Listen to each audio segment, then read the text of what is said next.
look at the corn and soybean markets today, what they're wrestling with is sort of two divergent possibilities that are vastly different. You know, when you look, we're still short soil moisture. The drought really took us down as far as supplies are concerned, and the drought is still continuing to linger. So I like to tell farmers, I can tell you a great $9 corn story right now for 2013.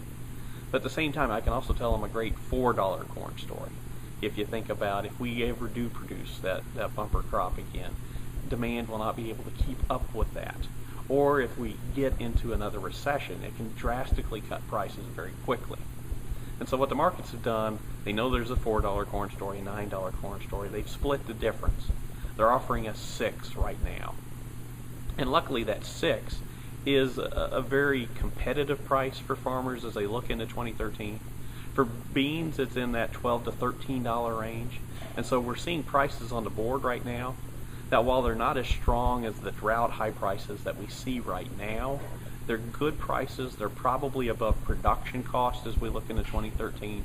So right now we've got an opportunity to put in some price protection and to lock in what I consider some fairly profitable prices for 2013 and avoid some of the risk that have yet to be resolved as we go into 2013.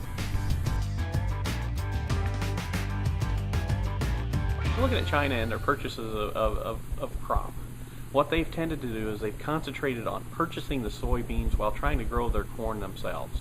And I think it's a strategic play on their part.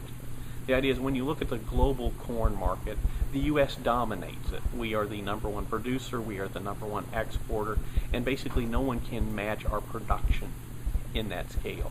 With soybeans, however, while we are a big producer, we can be matched. South America does produce a lot of beans, and in fact they can make up for our production shortfalls.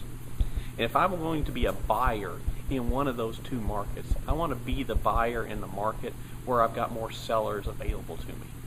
In corn, there's only basically one seller. That's the U.S. In soybeans, there's the U.S., there's Brazil, there's Argentina.